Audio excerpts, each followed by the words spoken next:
오늘 말씀의 제목은 끊어진 소망, 끊어진 소망이라는 제목으로 하나의 말씀 보겠습니다.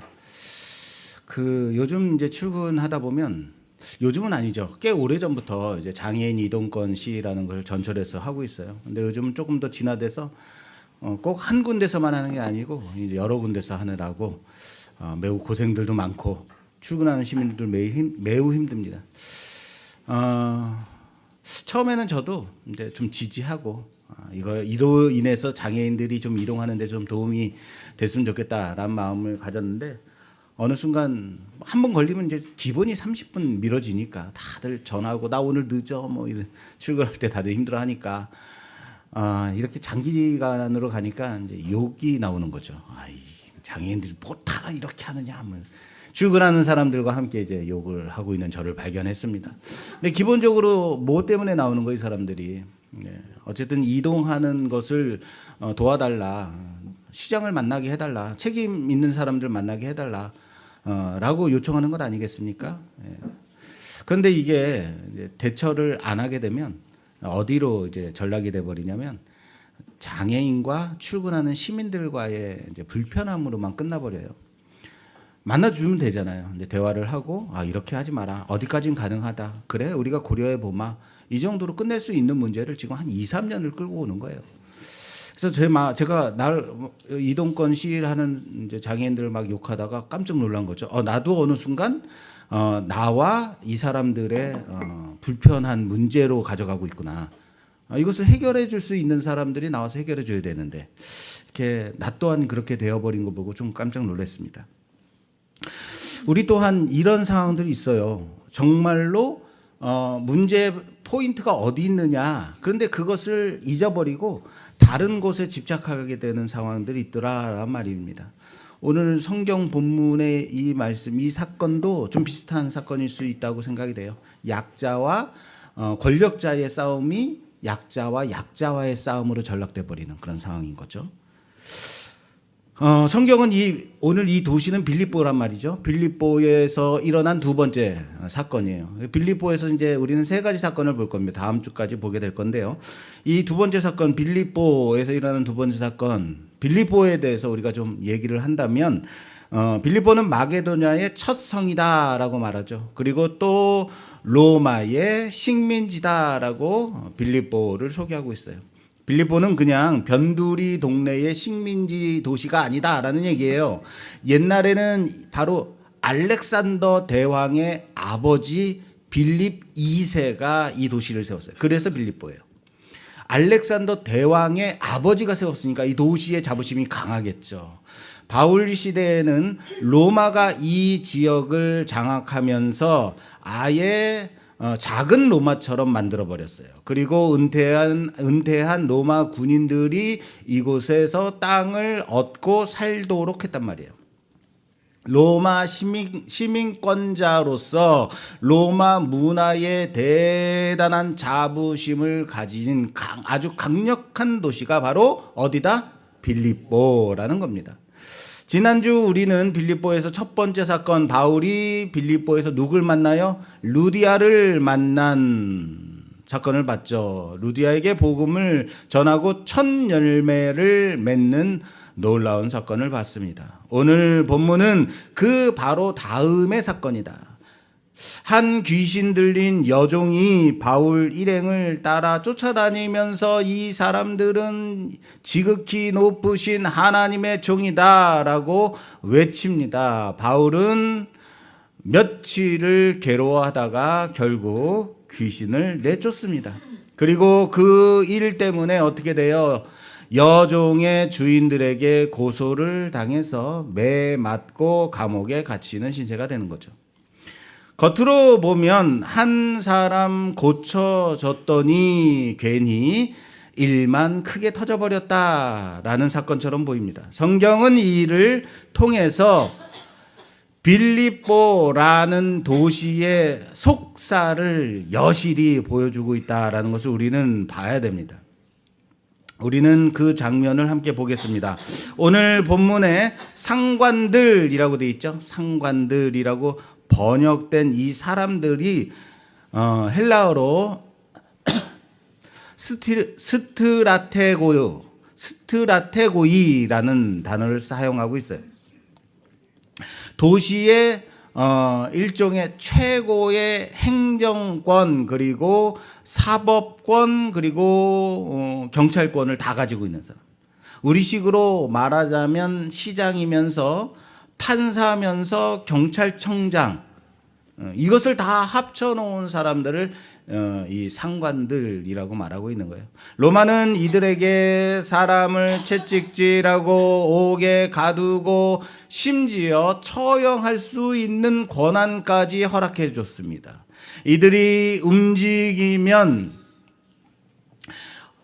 바로 이 도시의 권력이 움직이는 거예요. 그런데 이들이 움직였어요. 그리고 이 말은 빌립보의 로마 권력이 총동원되었다라는 뜻을 말하는 거예요.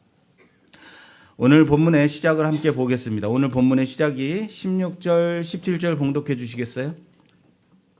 우리가 기도하는 곳에 가다가 점치는 귀신 들린 여종 하나를 만나니 점으로 그 주인들에게 큰 이익을 주는 자라. 그가 바울과 우리를 따라와 소리질러 이르되 이 사람들은 지극히 높은 하나님의 종으로서 구원의 길을 너희에게 전하는 자라 하며. 아멘. 아멘. 바울 일행이 점치는 귀신 들린 여종을 만나면서 시작이 돼요. 그런데 이 사람을 특별히 이렇게 표현하고 있어요. 귀신 들린 여자, 어떤 한 사람이다 라고 표현하고 있지 않고, 첫째 이렇게 표현합니다. 여종이라고. 뭐라고요? 여종. 여종은 뭡니까? 자기 몸, 자기 시간, 자기 인생, 자기 인권, 자기 마음대로 결정할 권한이 없는 사람을 말합니다. 둘째, 점치는 귀신 들린 사람이라고 말해요. 원문으로 보면 이 점치는 귀신이 누구냐면 파이톤이라고, 파이톤의 영이 들린 자라고 말합니다. 그 당시 사람들은 대패신전의 무당들을 아주 신격화했어요. 그래서 이 사람들은 신탁을 전하는 용한 사람들이다, 용한 점쟁이다라는 말, 그렇게 여겼는데 바로 그 영이 이 여종에게 들렸다라는 사람이죠. 그러니까 이 여인은 동네에서 그냥 귀신 들려서 마음대로 돌아다니면서 아무 말이나 하는 사람이 아니라 나름 이름난 종교인이었을 가능성이 높습니다. 사람들이 이 사람이 말하는, 이 여인이 말하는 것을 신뢰하는 사람. 사람들이 와서 물어보겠죠. 앞날에 무슨 일이 일어날 것인가? 이 사업을 하면 잘 될 것인가? 내 자녀 대학에 잘 보낼 수 있을 것인가? 우리의 건강 문제. 이런 모든 것들을 상담하던 여인이었다라는 거예요. 셋째, 이 여인의 입과 몸을 통해서 누가 이익을 얻는가? 누구죠? 점으로 그 주인들에게 큰 이익을 주는 자라고 말하고 있어요. 귀신은 이 여인의 몸을 빌려서 일을 합니다. 주인들은 이 여인의 몸을 통해서 돈을 법니다. 영적으로는 귀신에게 붙잡힌 여인, 사회적으로는 주인에게 붙잡힌 여인, 경제적으로는 종교 장사꾼들에게 수탈을 당하는 여인이다. 심각한 거예요. 요즘 말로 바꿔서 말하면 이런 것일 수도 있어요. 회사에서 매출 1등 하는 직원인데 정작 자기 삶을 선택할 권한이 없는 사람. 예전에 우리 노동자의 인권이 많이 이렇게 올라가기 전에 어땠어요? 공장에서 공장에서 하루 종일 새벽부터 저녁 늦게까지 일하면서 파란 하늘 한 번 쳐다보지 못하고 하루 종일 미싱만 돌려야 했던 그런 노동자들처럼 말이죠. 사람인데 사람 취급 받지 못하는 인생. 이 여인이 바로 빌립보의 그늘진 얼굴이다라는 겁니다. 이런 여인이 바울과 그 일행을 쫓아다니며 며칠을 소리를 지르고 있어요. 뭐라고 질렀죠? 이 사람들은 지극히 높은 하나님의 종으로서 구원의 길을 너희에게 전하는 자다. 할렐루야. 이거 할렐루야 아닌가요? 이거? 여러분 틀린 말인가요? 그 맞죠. 내용만 보자면 이건 완전 100점짜리예요. 목사도 이렇게 말하기 쉽지 않아요. 이런 거죠. 어느 날 우리 교회 앞에 근처에 절에 있는 스님이 와가지고 이 교회는 지극히 높으신 하나님의 종들이 서 있는 교회다라고 말한다면, 구원의 길을 전하는 진짜 교회다라고 말한다면 어떻게 해서 우리 솔직히 기분 좋겠죠. 아, 스님 들어와서 차라도 한잔하고 가시죠. 제가 삼겹살이라도 좀 사드릴까요? 그런데 바울의 반응이 어땠어요? 바울의 반응은 달랐어요. 18절 볼까요? 18절에 이렇게 돼 있어요. 이같이 여러 날을 하는지라 바울이, 따라서 합시다. 심히 괴로워하여. 뭐 했대요? 그냥 괴로운 게 아니에요. 심히 괴로워했다라고 말하고 있어요. 칭찬하는 것 같은데, 예. 이 사람들이 진짜 하나님의 종들이야. 이 사람들이 하는 말이 진짜 구원을 이루는 말이야 라고 말하면 어때요? 좋은 말 같은데 심히 괴로워했대요. 왜 괴로워했을까요? 왜 괴로워했을까요? 첫째, 말은 맞는데 입이 틀렸습니다. 말하는 입이 틀렸죠. 내용은 복음인데 영이 다르다라는 얘기입니다. 이 고백은 성령이 시켜서 하는 고백이 아니었습니다. 파이톤의 영, 귀신이 시켜서 하는 말이죠. 귀신이 저 사람들 진짜 괜찮은 사람들이다 라고 말하는 거죠. 그러니까 귀신이 나도 저 사람들을 인정하고 있어, 그렇게 광고하는 꼴이 돼버린 겁니다. 귀신이 광고한다? 이게 좋은 건가요? 바울은 아는 거예요. 지금 이대로 이 사람이 말하는 것을 계속 내버려 두면 사람들은 어떻게 여기냐면 이 바울 일행이 우리 동네 제일 용한 점쟁이도 인정해 준 영적인 세력 중에 하나다라고 여겨지게 되는 것. 여러 종교 중에 하나 더 얻는 셈이 되는 거죠. 하나님은 유일하신 하나님이죠. 다른 하나님이 있습니까? 없습니까? 없습니다. 둘째, 이건 여인의 고백이 아니라는 겁니다. 귀신의 말입니다. 예수님 시대에도 그랬죠. 귀신 들린 사람이 예수 앞에 와서 당신은 하나님의 거룩한 자이십니다 라고 소리치죠. 그때 예수님께서 그래 너도 아는구나 라고 하셨습니까? 예수님이 뭐라고 하셨죠? 조용히 하라, 그 사람에게서 나오라. 할렐루야. 하나님이 기뻐하시는 건 귀신이 떠드는 것이 아닙니다. 그런 귀신의 신앙 고백이 아니라 마음이 열린 루디아의 고백이죠. 내가 어떻게 해야 구원을 받으리까 묻는 관수의 고백이죠. 다음 주에 볼 거예요. 이 여인의 입에서 나오는 소리는 그 여인의 믿음의 고백이 아니라 그저 그를 붙잡고 있었던 영의 귀신의 소리에 불과했던 것입니다. 바울이 이것을 분별하고 괴로워한 것 아니겠습니까? 제가 몇 번 이런 예화를 들었잖아요. 이런 거죠.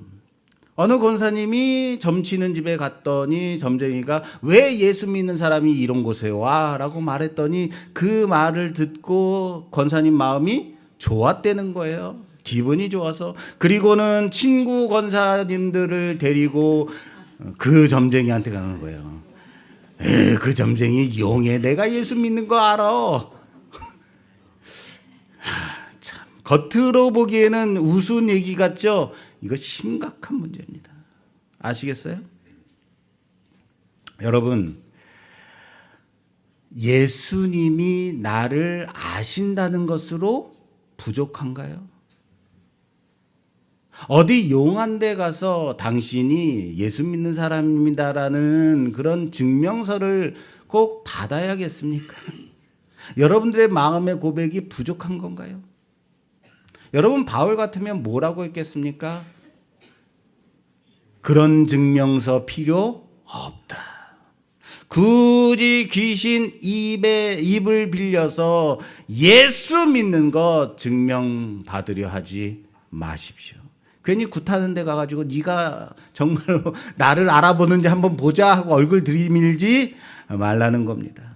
하나님이 찾으시는 건 점쟁이의 입이 아니라는 것을 아시길 바랍니다. 나의 입술에서 나오는 나의 고백이요, 회개의 고백이요, 믿음의 고백이라는 사실을 믿으시기 바랍니다. 자, 그렇다면 여러분, 바울이 괴로워했잖아요. 이런 괴로워하는 상황에 바로 귀신을 내쫓지 않고 몇 날을 그냥 내버려둬요. 왜 그렇게 내버려뒀을까요?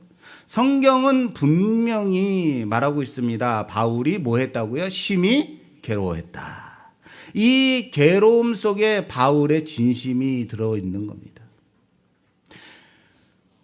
이 여인의 소리가 시끄러워서 심히 괴로워했을까요? 매일 따라다녀서 짜증이 나서 괴로워했을까? 그만 좀 해라 이랬을까요? 그랬다면 어떻게 하면 돼요? 그냥 첫날에 떠들 때 당장 나가라 하면 되는 거 아니에요? 그럼 끝나버리죠. 바울이 괴로워할 필요가 없는. 그런데 왜 괴로워했을까? 몇 날을 그냥 내버려뒀을까? 여인의 입이 아니라 그 안에 있는 심령을 보았기 때문 아닐까요? 바울은 아는 거예요. 지금 이 여인에게서 귀신을 내쫓게 되면 여기서 끝나지 않는다. 이 여인은 자유를 얻게 되지만 이 여인으로 돈을 벌던 사람들의 이익은 끊어지게 될 것이다. 종교 장사하는 사람들의 그 추구하던 것이 끊어지게 될 것이다. 그러면 어떻게 돼요? 이 도시는 나를 가만히 두지 않을 것이다. 이 정도 영적 흐름을 분명히 바울은 알고 있었을 겁니다. 그러니까 바울의 마음 안에서 두 가지에 부딪힌 마음이 있었겠죠. 이 여인을 이대로 둘 수 없다. 어떻게 그럴 수 있느냐? 이 마음과 이 여인을 건드리게 되면 큰일이 터지게 될 것이다라는 두 가지 마음. 우리 옛날에 딱따구리 뭐 이런 미키 뭐 이런 만화 보면 한쪽에 천사의 그 옷을 입은 사람과 악마의 옷을 입은 사람이 둘이서 막 해 말어 막 이러잖아요. 그런 마음이 있지 않았을까요? 바울이라고 안 그랬을까요?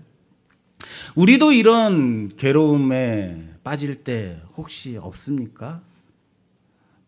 어떤 사람에게 꼭 해야 할 말 또는 정말로 신앙인으로서 해야 될 권면이 있잖아요. 그 말을 하게 되면 관계가 흔들릴 수 있을 것 같은 그런 분위기, 마음 상할 것 같은. 그럼 그냥 조용히 넘어가면 괜찮을 것 같은데, 편할 것 같은데, 나도 편하고 그 사람도 편하고. 그런데 그 말을 안 하게 되면 그 사람은 계속 자기 착각 속에, 자신의 죄악 속에, 그 고통 속에 남게 된다라는, 이 사이에서 오는 그런 괴로움.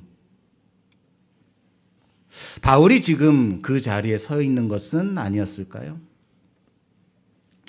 얼마 전 맹학교 후배가 임종을 앞두고 있다라는 소식을 듣고 얼굴 한번 보러 오세요라는 연락을 받았어요. 그래서 친구들 며칠 데리고 함께 병원에 찾아갔습니다. 의사 말로는 하루 이틀을 넘기기 어렵습니다라고 말을 했다고 하더라고요. 그리고 가서 직접 봤더니 겉으로 보기에는 당장 오늘 내일 할 것 같지는 않아 보였어요. 그리고 한 친구, 경험 있는 친구가 내 경험에 의하자면 이 정도라고 해도 한두 달은 넉넉히가 라고 말하더라고요. 저에게 이제 기도 부탁을 해가지고 제가 머리에 손을 얹고 기도를 했습니다. 솔직히 저는 그때 이런 기도를 하려고 그랬어요. 하나님, 이 가족들을 위로할 수 있도록 좀 더 시간을 주십시오. 좀 더 버티게 해주시고, 가능하시다면 회복시켜 주십시오. 이런 듣기 좋은 기도를 하려고 마음을 먹고 손을 얹었는데 한 5초 정도, 10초 정도 기도가 안 나오더라고요. 막 눈물이 터지면서 막상 입을 열어서 기도를 하는데 내 입술에 나오는 기도는 제가 준비했던 그런 기도가 아니라 주님, 이 영혼 포기하지 말고 오늘이라도 데려가시고 천국에서 눈뜨게 해달라. 하늘 소망 놓치지 않게 해달라고 라는 기도를 한참 했습니다. 기도를 마치고 나와서 이제 눈을 뜨고 가족들을 봤는데 너무 미안하더라고요. 당장 데려가 달라는 기도였잖아요. 내가 너무 솔직하게 기도한 것은 아닌가라는 그런 마음이 들었습니다. 그런데 이틀 후에 소천했다라는 문자를 받았습니다. 내가 하고 싶은 말과 내가 해야만 하는 말이 다를 때 있죠. 하나님이 원하시는 기도가 내 생각과 꼭 일치하는 것은 아니죠. 대부분 우린 다른 기도를 하고 있어요. 그렇다고 해도 우리는 미안하고 눈치 보이더라도 하나님이 원하시는 그 기도, 그 말을 해야 할 때가 있더라라는 겁니다. 여러분, 그렇다고 꼭 여러분들의 생각이 하나님의 생각이다라고 그렇게 짐작하지는 마십시오. 잘 분별은 하셔야 돼요. 바울이 심히 괴로워하여라고 했다는 이 말은 단순한 짜증이 아니라고 했습니다. 한 영혼에 대한 사랑이 있는 거죠. 그 괴로움인 거죠. 이 여인을 위하게 되면 나에게 닥칠 일이 무엇인지 아는 괴로움이죠. 그 괴로움이 어느 순간 임계치에 넘어섰을 때, 그때 더 이상 바울은 그 상황을 미룰 수 없었습니다.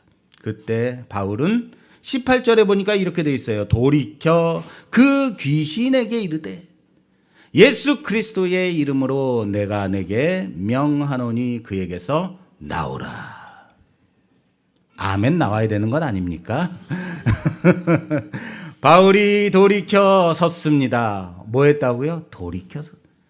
그전까진 직면하지 않았다는 거예요. 그 여인이 아무리 떠들어도 등 뒤로 그냥 듣고 넘겼다는 거예요. 그런데 돌이켰습니다. 직면했습니다. 그 여인을 바라본 겁니다. 그냥 지나가던 사람에서 돌이켜 마주선 사람이 되었습니다. 그래, 나도 안다. 이 한마디 하고 나면 문제가 시작될 것이다. 그래도 이 여인이 더 이상 이렇게 두면 안 된다. 그 결단이 돌이키게 한 것입니다. 그리고 귀신은 즉각적으로 빠져나갔습니다. 할렐루야! 여기까지만 보면 참 아름다운 결말이에요. 여인은 자유를 얻었다. 그런데 성경은 여기서 끝내지 않더라라는 겁니다. 그죠? 바울이 처음부터 우려해 왔던 그 상황, 그 일이 터지게 됐습니다. 보실까요? 자, 오늘 본문 19절에서 21절까지 봉독해 주세요. 여종의 주인들은 자기 수익의 소망이 끊어진 것을 보고 바울과 실라를 붙잡아 장터로 관리들에게 끌어갔다가 상관들 앞에 데리고 가서 말하되 이 사람들이 유대인인데 우리 성을 심히 요란하게 하여 로마 사람인 우리가 받지도 못하고 행하지도 못할 풍속을 전한다 하거늘. 아멘. 아멘. 자, 오늘 설교 제목이 뭡니까? 어유, 감사합니다. 이젠 다들 준비하고 있나 봐요. 자, 오늘 설교의 제목은 끊어진 소망.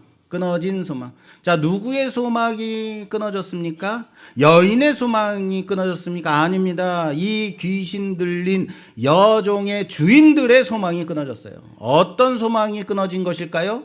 소망 그러면 우리 꼭 구원만 생각하죠.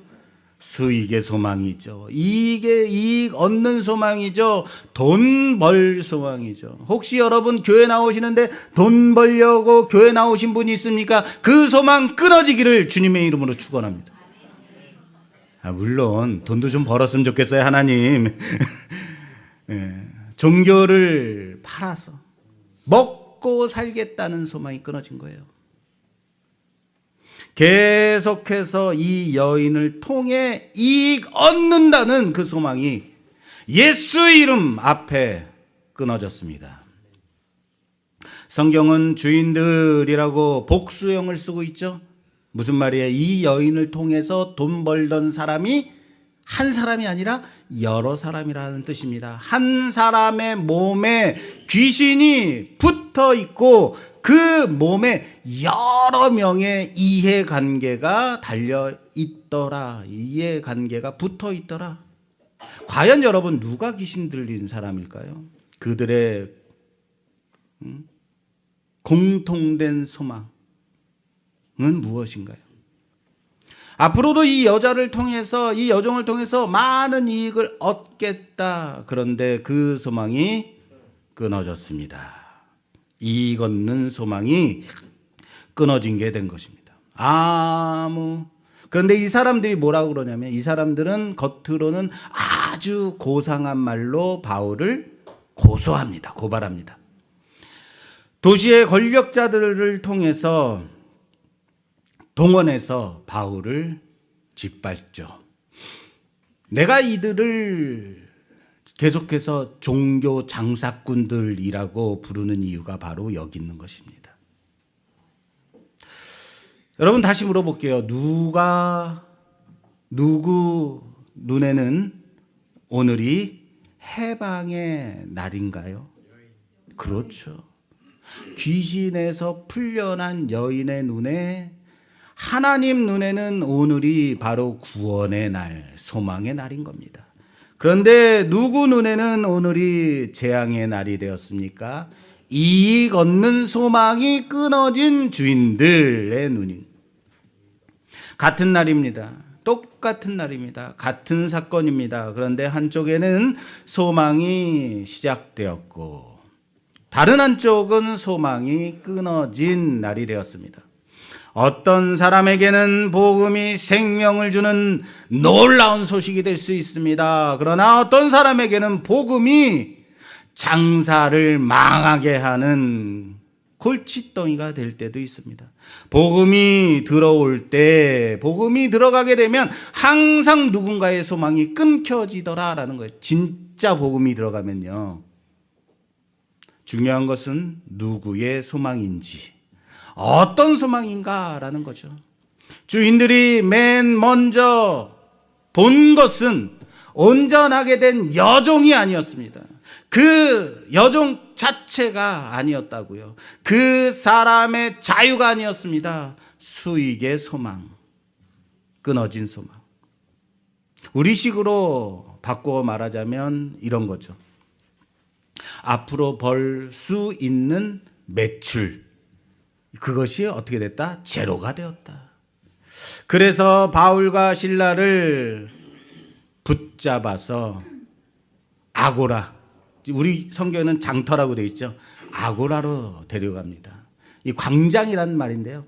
이번에 그 성지순례에 가서 봤더니 정말로 사람들이 많이 모여서 그곳에서 토론하고 뭐 장사도 하고 뭐 그럴 만한 공간이더라고요. 참 탁 트여가지고.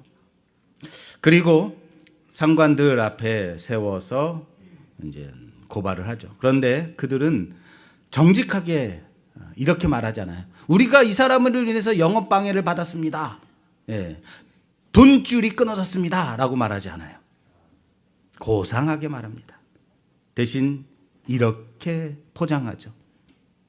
이 사람들은 유대인인데 우리는 로마 사람이다.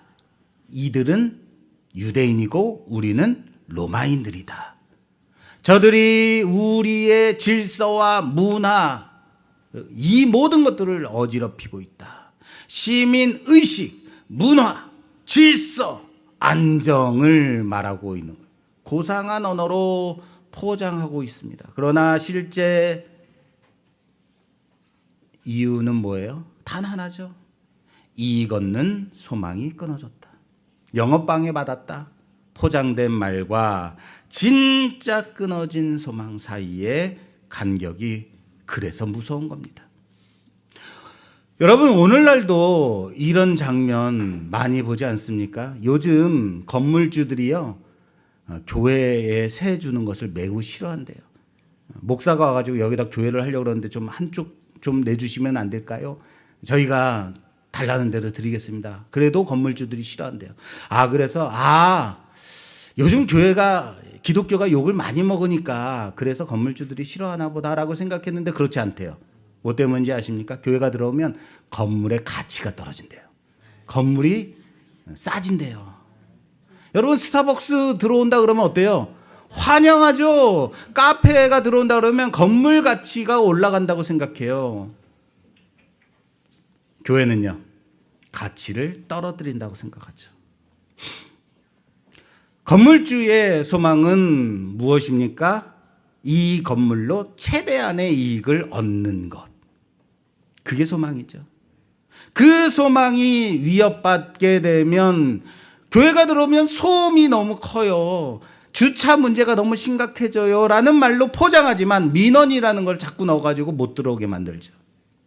교회가 새로 짓겠다 해도 마찬가지 아닙니까? 실제로는 이익 얻는 소망 때문인 거죠. 이게 무서운 겁니다. 여러분, 우리도 지금 교회 안에 있으니까 세상 사람들 참 야속하다. 세상 사람들 돈밖에 모르는 버러지들이네. 이렇게 쉽게 욕하지 마십시오.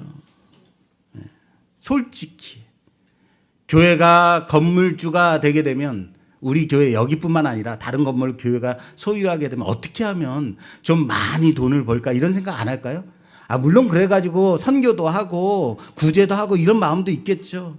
처음에 여기 건물을 얻어가지고 우리가 교회 인테리어를 할 때 저의 마음은 1층을 카페처럼 만드는 거였어요. 그리고 벽도 다 헐어가지고 있잖아요. 카페처럼 다 이렇게 개방되고.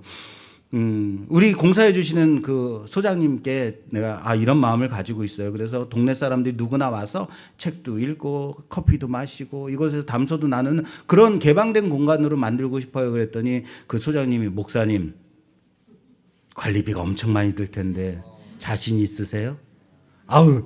자신 있냐고 물어봐요. 그때 제 생각에도 그럴 수 있겠다라는 생각이 들긴 했습니다.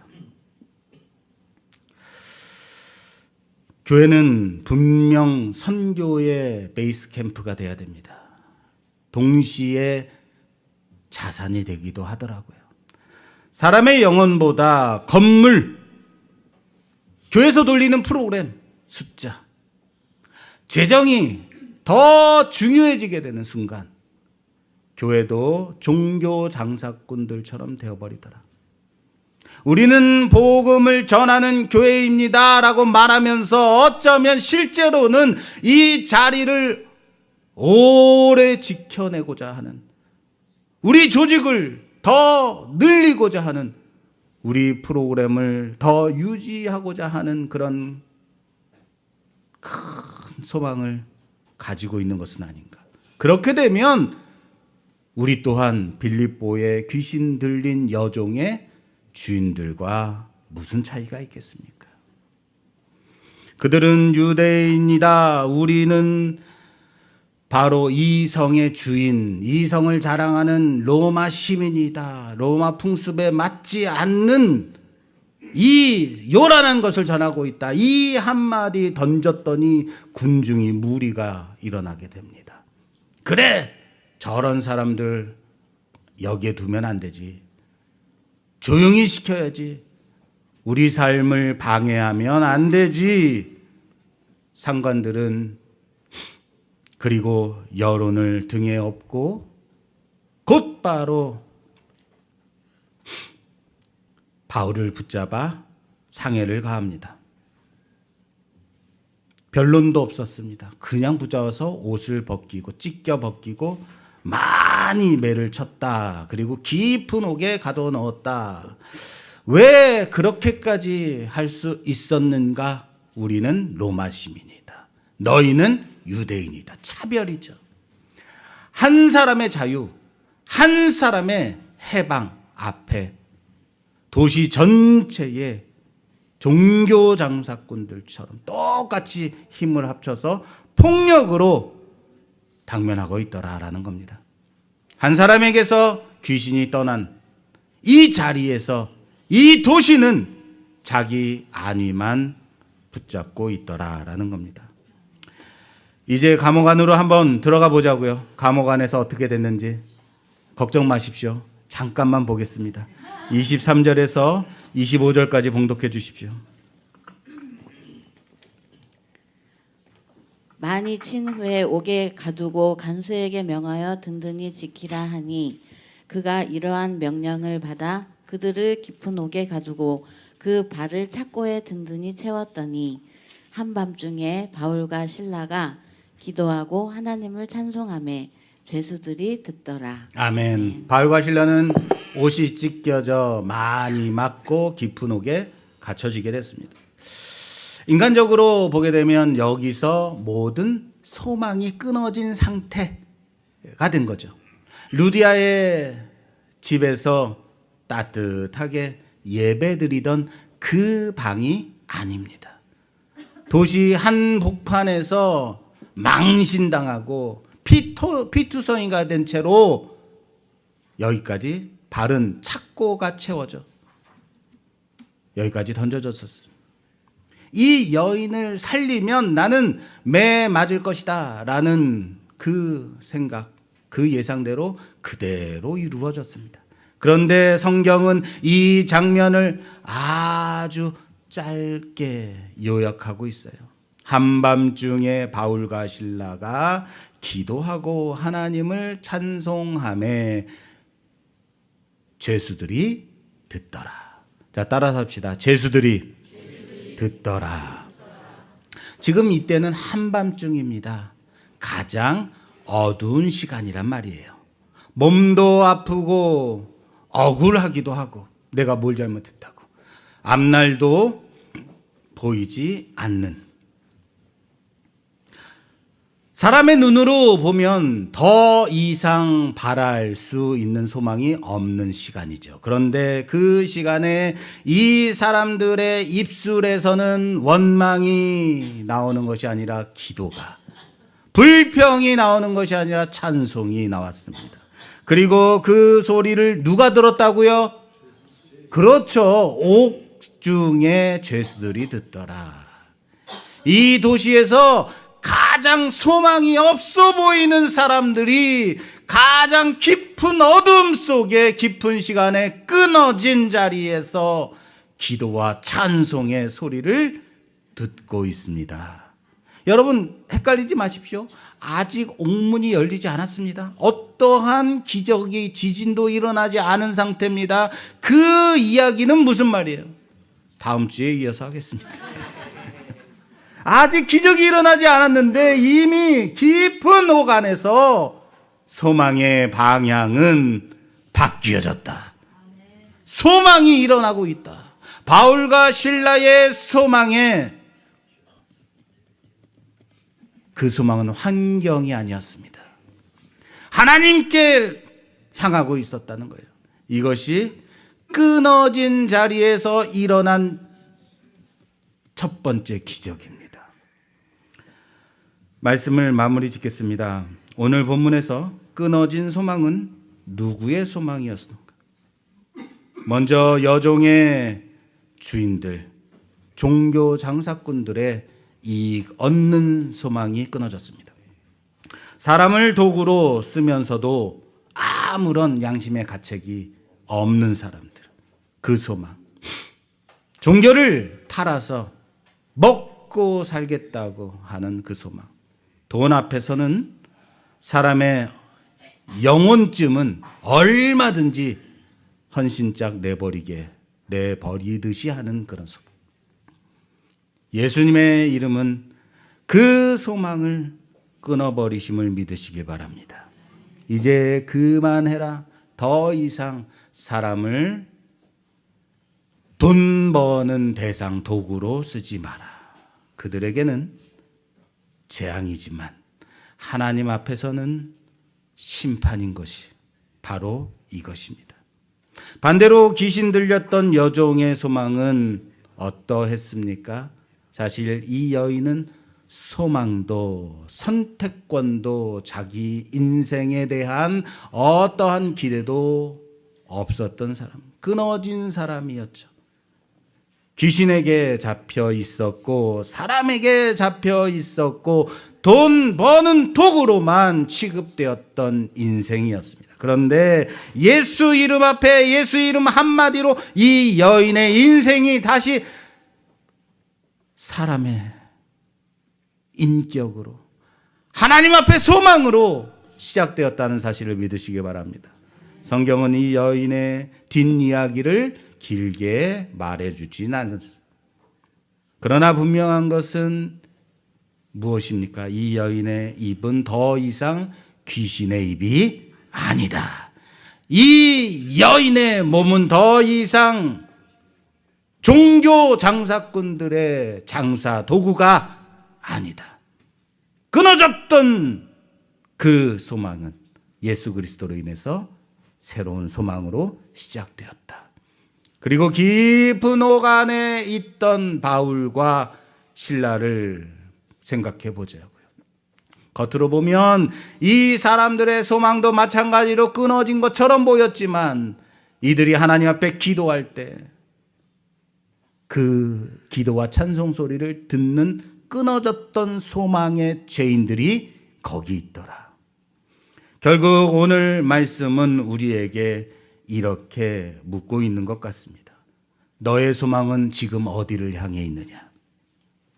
무엇이 끊어지면 너는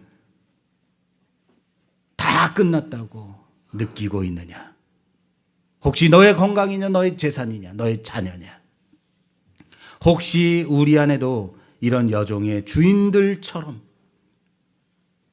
그렇게 건드리면 안 될 생각하는 이익 얻는 소망이 있지는 않습니까?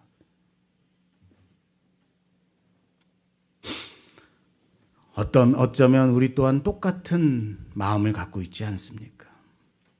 한편으론 나는 지금 어디선가 이미 끝났다고 느끼는 그 자리에 앉아 있지 않은가? 과연 내게 필요한 것은 돈, 물질, 바로 예수의 소망이 아닌가? 관계가 끊어졌다고 생각되는 그 자리, 건강이 끊어졌다고 생각되는 그 자리, 경제가 무너졌다고 생각하는 그 자리, 사역이 끊어져서 여기서 더 이상 나에게 소망이 없다고 생각되는 그렇게 시력을 잃고 헤매다니는 그 자리.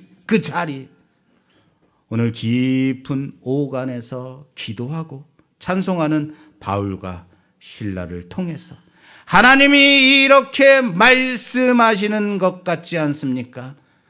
사람 보기에는 끊어진 자리에만, 내가 보기에는 거기서 다시 시작할 수 있다.